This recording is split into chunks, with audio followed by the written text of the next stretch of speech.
राघव द्वारा जब हुआ कुंभकर्ण संहार, लंका में घर घर मचा भीषण हाहाकार। श्री राम जी के द्वारा जैसे ही कुंभकर्ण की मृत्यु हो जाती है तो सारी लंका में घर घर भीषण हाहाकार मच जाता है।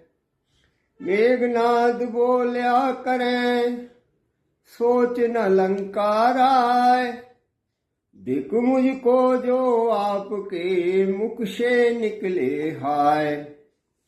तब मेघनाद अपने पिता रावण से कहता है कि हे लंकापति, आप चिंता न करें, मेरे जीते जी अगर आपके मुंह से हाय निकले तो मुझे धिक्कार है।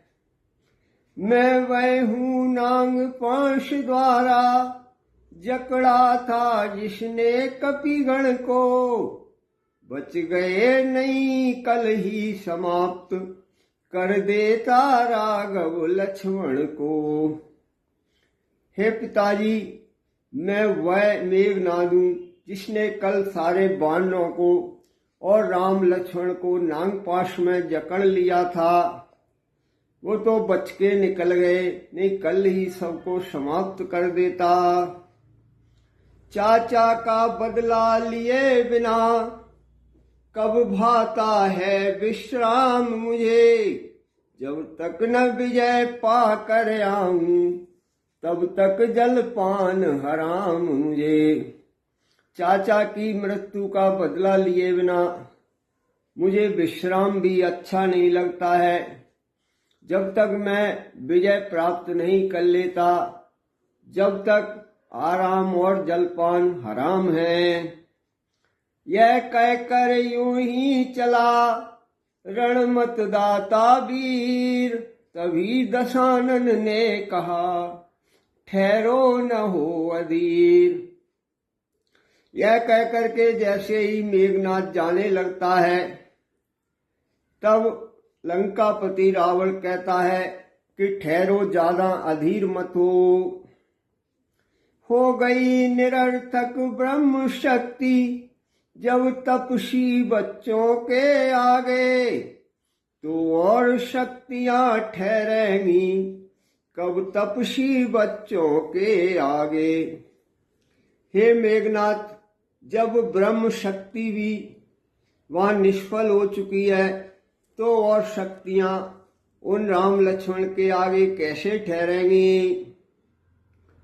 इसलिए अजय शक्ति लेने मंदिर में जाओ योग करो, रणवीर इष्ट देवी से तुम रण के पहले अनुराग करो।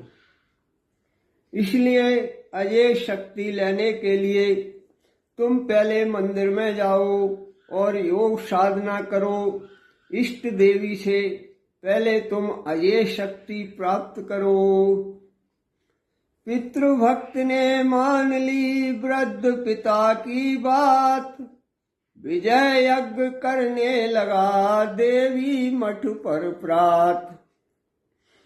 तब पितृभक्त पुत्र ने अपने वृद्ध पिता की बात मानकर और देवी के मठ पर जाकर विजय यज्ञ करने लगता है। भूतल पर आया हला चला, तारा मंडल तिलमिला उठा, अति प्रबल तामसी यज्ञ देख, सात्विकी जगत कप कपा उठा। उसके यज्ञ करते ही सारे पृथ्वी पर हलचल मच जाता है और तामसी यज्ञ होते देख करके सात्विकी संसार में कपकपी पैदा होने लगती है। ध्वनि तो थी वेद मंत्र ही की, पर वैदिक धर्म मिटाने को, पूजा थी महाशक्ति ही की, पर जग का नाश कराने को।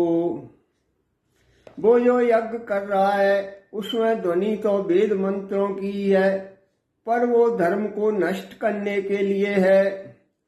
और जो पूजा कर रहा है वो पूजा भी महाशक्ति की है, लेकिन वो संसार की भलाई के लिए नहीं, संसार का नाश करने के लिए है। जो ही फैला धुआं वह नभ के ऊपर घोर, कहने लगे खरार कब देख विभीषण ओर। जो ही संसार वो आकाश में वह धुआं फैलता है और चारों तरफ दिखाई देता है, तब प्रभु श्री राम जी उस धुआं को देख करके विभीषण से कहते हैं, यह कैसे बादल छाए हैं, कैसी आंधी सी आई है। उस मायावी दस कंदर ने क्या माया नई रचाई है। हे विभीषण, यह बादल से क्यों छाए हुए हैं, ये कैसी आंधी आ रही है।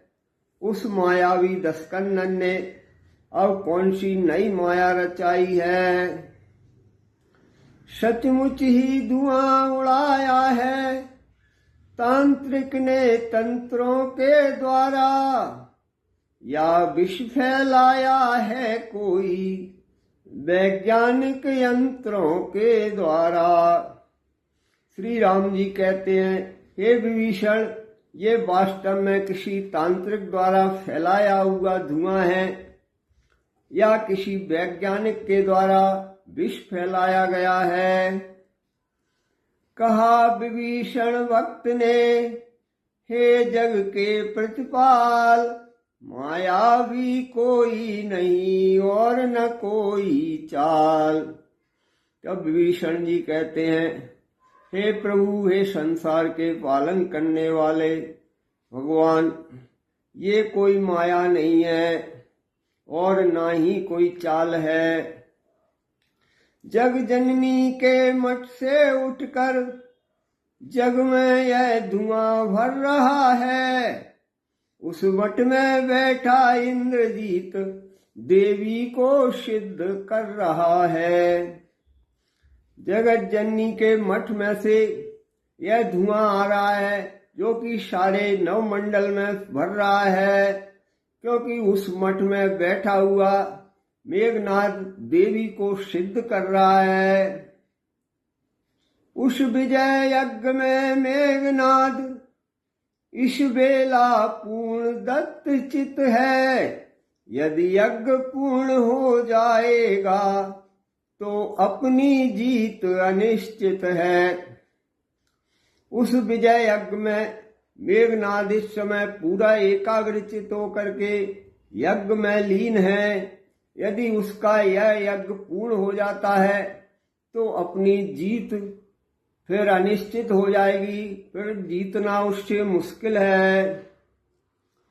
यह सुनते ही हंस पड़े श्री अंजनी कुमार, बोले हारे हृदय की सभी जगह है हार। यह सुनते ही पवन पुत्र हनुमान जी हंसने लगते हैं और कहते हैं कि हे विभीषण, जो मन से हार जाता है उसकी सब जगह हार हो जाती है। जग में जब अपने पौरुष से लाचार पुरुष हो जाता है तो देवी और देवता को कायर की भांति मानता है। इस संसार में जब पुरुष अपने सामर्थ्य से लाचार हो जाता है तो वह देवी और देवताओं को कायर की भांति पूजने लगता है।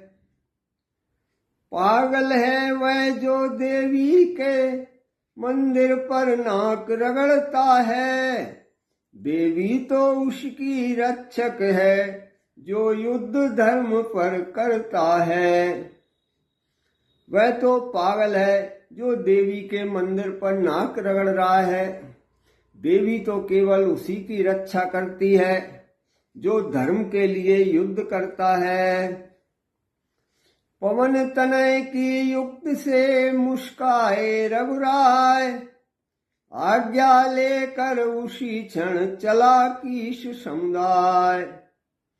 हनुमान जी की बात सुन करके श्री राम जी मुस्कुराने लगते हैं और श्री राम जी से आज्ञा लेकर उसी क्षण वानर समुदाय यज्ञ को विध्वंस करने के लिए रवाने हो जाते हैं।